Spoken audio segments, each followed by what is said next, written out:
વીર નર્મદે south Gujarat university દ્વારા આયોજિત 52મા યુવા મહોત્સવમાં નર્મદા કોલેજના વિદ્યાર્થીએ દેવ આર શુક્લાએ શાસ્ત્રીય ગાયન સ્પર્ધામાં પ્રથમ ઇનામ મેળવી કોલેજ તથા જિલ્લાનું ગૌરવ વધાર્યું છે। આ યુનિવર્સિટી યુવા મહોત્સવમાં દક્ષિણ ગુજરાતની વિવિધ કોલેજોના વિદ્યાર્થીઓએ ભાગ લીધો હતો।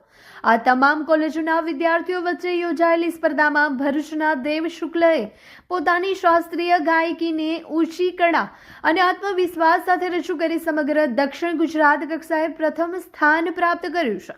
દેવ શુક્લ ભરૂચના પ્રખ્યાત સંગીત ગુરુ સુકેતુ ઠાકરના શિષ્ય છે। ગુરુ સુકેતુ ઠાકરના માર્ગદર્શન, સતત તાલીમ અને શાસ્ત્રીય સંગીત પ્રત્યેની સમર્પિત સાધનાના પરિણામે દેવ શુક્લને આ મહત્વપૂર્ણ સફળતા પ્રાપ્ત થઈ છે। આ સિદ્ધિ સાથે ગુરુ સુકેતુ ઠાકરના નામનું પણ સમગ્ર સાઉથ ગુજરાતમાં ગૌરવપૂર્વક ઉજાગર થયું છે।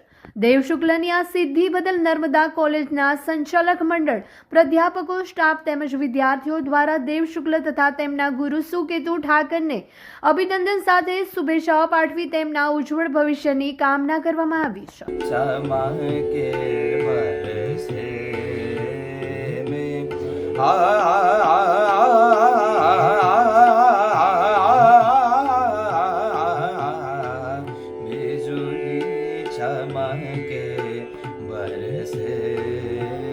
चमके बिजुली चमके बरसे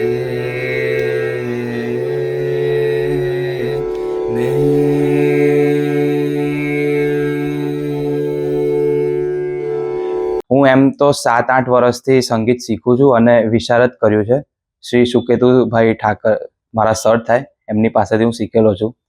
અત્યારના સમયમાં બધા બહુ સ્ટુડન્ટ્સનું હું સાંભળતો હોઉં છું કે અમને ડિપ્રેશન આવી ગયું ને આ આવી ગયું, અમને થોડા પ્રોબ્લેમ આવી ગયા લાઈફમાં। પણ જો આવી એક હોબી કે એવું કશું હોય તમારી પાસે, સંગીત એક એવો માર્ગ છે જેનાથી તમે પોતાની જેટલી એનર્જી છે તેને એક વસ્તુમાં ઢાળી શકો અને તમારી અંદરનું બધું તમે બહાર લાવી શકો। તો જેનાથી એ બધી વસ્તુથી તમે દૂર રહીને કશી એક સારી વસ્તુમાં તમારી એનર્જી યુઝ કરી શકો। આજના ટાઈમમાં બધા સોશિયલ મીડિયા અને ઇન્સ્ટાગ્રામ ને બધું વાપરતા હોય છે, હું પણ વાપરું છું। બટ એની સાથે સાથે જો આવું કશું પણ આપણે કરીએ તો એ આપણા માટે વધારે સારું રહેશે। તો એવું પણ લોકોએ સાથે સાથે કરવું જોઈએ। ભણવાની સાથે થોડું ડિફિકલ્ટ રહેતું હતું, બટ મને સંગીતમાં વધારે રસ હોવાથી હું સંગીતમાં વધારે સમય આપતો હતો ભણવા કરતાં। અને ડેલીના 2 થી 3 કલાક તો મિનિમમ પ્રેક્ટિસમાં આપતો જ તો, હજુ પણ એટલે આપું છું। અને હું ટ્રાય કરું કે વધારેમાં વધારે સમય હું પ્રેક્ટિસમાં આપી શકું, જેનાથી હજુ મારાથી સારું કરાય અને ભણવાનું સાથે સાથે બેલેન્સ કરી લેતો હોઉં છું। તમારા ફેમિલીનો કેવો સપોર્ટ રહ્યો છે તમને આ જર્ની? નાનપણથી જ ઘરમાં બધાએ મને પહેલેથી જ સપોર્ટ કર્યો છે અને જેમ જેમ એ લોકોને ખબર પડી કે આ ખરેખર સારું ગાય છે તે લોકોએ મને ફૂલ સપોર્ટ કર્યો છે। જ્યાં જ્યાં કોમ્પિટિશનમાં જવાનું થતું હોય કે કશે બીજે જવાનું થાય તો મને પેરેન્ટ્સ લઈ જતા હોય છે, તો એ લોકોના તરફથી પહેલેથી હા હતી ને એ લોકોના લીધે જ હું અત્યારે આટલો આગળ પહોંચી શક્યો છું। તારું નેક્સ્ટ ડ્રીમ શું છે?